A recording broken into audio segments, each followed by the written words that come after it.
ସେଥିପାଇଁ ଏତେ ଅହଙ୍କାର समय गड़ब यौवन छिड़ब भांगी जीव सबू गर्व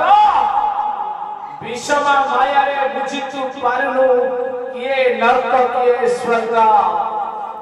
धन मन जहाँ हरजिछु सबू छाड़ी जीवु एही ठारे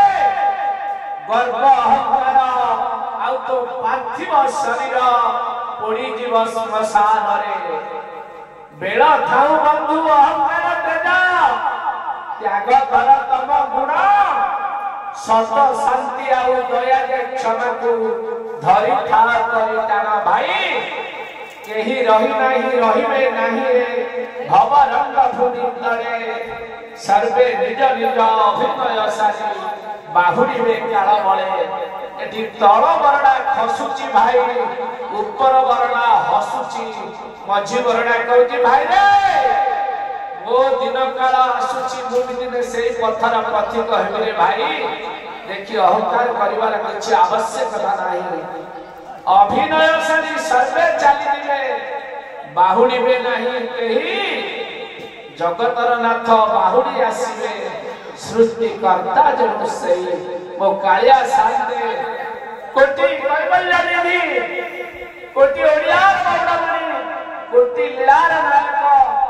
आनंद कंद सचिदानंद चिन्मय धन अकारण कारण अशरण शरण अदृष्ट द्रष्टा अमंत्र मंत्र कलिजुगर कथा कुआ ठाकुर मोर 18 हाथर पाट पीतांबरी सहित 12 हाथर उत्तरीय को धारण करी बड़ देउलर रत्न सिंहासन चकाबलती ऊपर चका करी बसिछंती मो कालिया शांति कथा कहती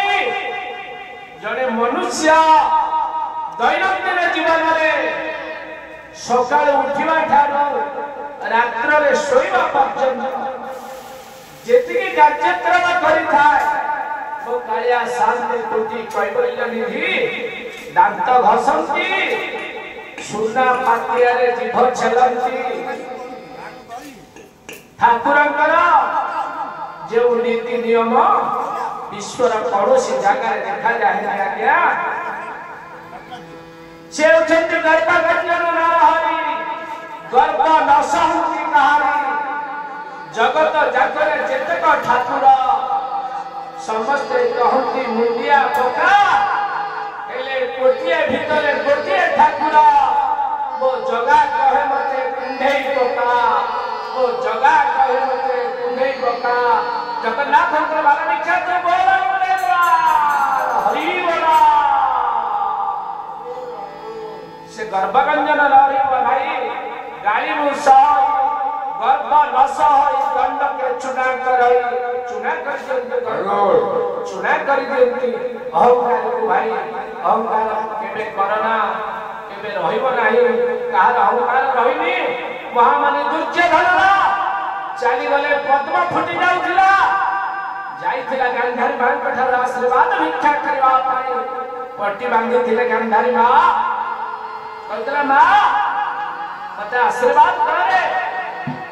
युद्ध को जाउची युद्ध क्षेत्र रे अवतीर्ण होई शत्रु पक्ष को निहत करेगी गांधारी मां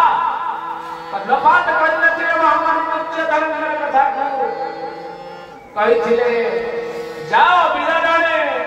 देउची मेलानी न करी दुख भय अक्षय हेउ पुण्य जगते